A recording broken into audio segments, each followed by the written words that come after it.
Share for feature किसको कहते हैं? आपने एक आदमी से कॉल का पैसा मांगा, अलॉटमेंट का मांगा या किसी का भी मांगा और उस आदमी ने नहीं दिया। एक शेयर होल्डर से आप कुछ पैसा मांग रहे थे और उसने वो पैसा नहीं दिया आपको, तो आपने वो शेयर के लिए उस आदमी को नोटिस भेजा कि भैया इतने दिन हैं तेरे पास, नॉर्मली 14 डेज देते हैं, इतने दिन हैं और अपना पैसा जो बकाया है वो दे दो। अगर उस कॉल के बाद भी, उस नोटिस के बाद भी अगर वो पैसे नहीं देता है तो हम उसके शेयर जब्त कर लेते हैं। जब्त करने को इंग्लिश में कहते हैं फोरफीट करना। अब फोरफीट क्या करोगे आप? उसका नाम शेयर होल्डर्स की लिस्ट में हटा दोगे, मान लिया, लेकिन आप उसका क्या फोरफीट करोगे? जो पैसा वो अभी तक दे चुका है वो आप जब्त कर लो।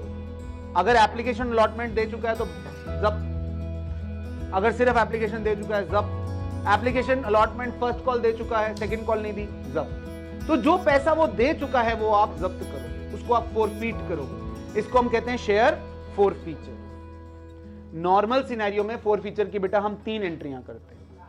पहली entry share capital account debit. बेटा अभी तक आप जितनी भी एंट्रियां कर रहे थे, bank to share application to share capital, share allotment to share capital, share first call to share capital, सब में आप शेयर कैपिटल क्रेडिट कर रहे थे तो शेयर कैपिटल बढ़ रही थी।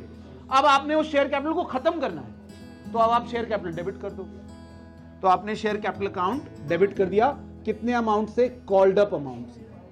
जितना पैसा आप इस शेयर पे कॉल कर चुके हो। बेटा जो पैसा अभी तक कॉल ही नहीं किया उसके लिए तो हम उसको ठहरा ही नहीं सकते जिम्मेवार।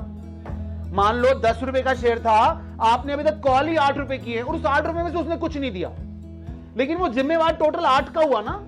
जो 2 अभी तक आपने कॉल ही नहीं किए उसके लिए आप उसको कैसे जिम्मेवार ठहरा सकते हो? तूने ये 2 भी नहीं दिए। वो कहेगा तूने 2 मांगे कहां, अभी तक तो मांगे ही 8 है। तो जितने कॉल्ड अप हैं उससे। और फोर फीचर में मैंने अभी आपसे कहा था फोरफीट क्या करोगे? जो पैसा वो दे चुका है। तो ये अमाउंट आएगा कौन सा? पेड अप, जितना उसने अभी तक पे कर दिया है, जितना शेयर होल्डर ने अभी तक पे कर दिया है। अगर उसने एप्लीकेशन अलॉटमेंट पे कर दी है तो एप्लीकेशन अलॉटमेंट का टोटल अमाउंट आएगा इसमें। ठीक है, फर्स्ट कॉल तक पे कर दिया तो फर्स्ट कॉल तक का टोटल अमाउंट आएगा। और जो अभी तक नहीं पे किया है वो अनपेड के नाम से आएगा। अनपेड, जो नहीं दिया उसने अभी तक। जैसे सेकंड कॉल तक का पैसा था, उसने फर्स्ट कॉल तक दे दिया, सेकंड कॉल नहीं दी, तो फर्स्ट कॉल तक का इसमें आएगा और सेकंड कॉल इसमें। ये एंट्री किससे होगी बेटा? Central processing unit, CPU. Called up, paid up, unpaid हमेशा।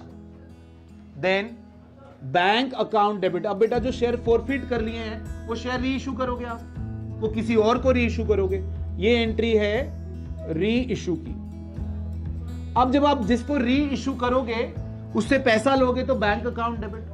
अब जब री इशू कर रहे हो तो शेयर कैपिटल फिर से बढ़ा रहे हो आप। जो शेयर कैपिटल आपने अभी खत्म कर दी थी वो फिर से बढ़ा रहे हो तो फिर शेयर कैपिटल क्रेडिट। इसमें क्या आएगा बेटा? इसमें आएगा री इशू प्राइस, जितने का शेयर री इशू किया। ठीक है, जिसको री इशू करोगे उसको ये कह के दोगे कि भैया तेरे को जो शेयर दे रहे हैं हम मान रहे हैं इतना इस पे पेड अप है। ठीक है, यानी ये 10 रुपए का शेयर है, अगर फुल्ली पेड अप है तो 10 का शेयर है, तेरे को इतने का दे रहे हैं। लेकिन ऐसा भी हो सकता है उसको कहें कि भाई 10 नहीं पेड अप है, अभी ये 8 का ही शेयर है, 2 तुझसे भी मांगेंगे बाद में, 2 तुझसे और मांगेंगे, तो अभी हम इसको कितना मान रहे हैं? 8 पेड अप, तो यहां 8 आएगा। तो यानी यहां पर जितना भी क्वेश्चन लिखेगा एज पेड अप वो आएगा। अगर क्वेश्चन कहता है एज फुल्ली पेड अप तो पूरे 10 रुपए आ जाएंगे, अगर 10 रुपए का शेयर है।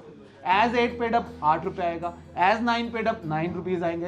कुछ ना मेंशन्ड हो तो फुल्ली पेड अप अज्यूम करेंगे, कुछ भी मेंशन नहीं होगा तो क्या अज्यूम करेंगे? Fully paid up. यहां पे क्या आएगा?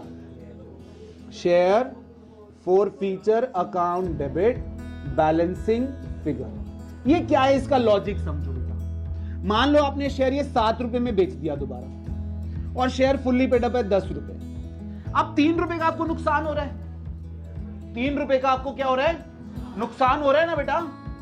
10 का शेयर आपने 7 रुपए में बेच दिया, उसको कह रहे 10 पेड अप मान रहे, 10 अब तेरे खत्म, अब तू 7 रुपए हमें दे दे, ये तेरे शेयर हो गए, बात ही खत्म, झगड़ा खत्म। अब 3 रुपए का जो नुकसान है वो कहां से पूरा करोगे? पहले वाले शेयर होल्डर से जो पैसा जब्त करके रखा है, जो पहले वाले शेयर होल्डर से पैसा जब्त करके रखा है, जो उसने पेड अप किया हुआ है, वहां से ये शेयर फॉरफीचर का पैसा रिकवर करोगे, ये लॉस रिकवर करोगे। ठीक है, ये आएगा कैसे? इन दोनों का बैलेंसिंग फिगर। फिर आप मान लो आपने फॉरफिट करके रखा है 5 रुपए और 3 रुपए हो गया यहां यूज, तो 2 रुपए बच गए आपके पास, है ना?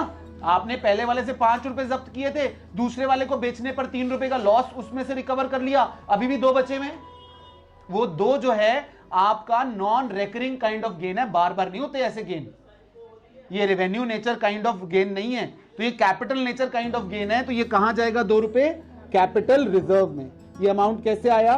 Four feature of entry 1 minus forfeiture of entry 2। Is that okay? ये तीनों एंट्रियां समझ में आ गई with logic. These are the 3 entries for forfeiture of share.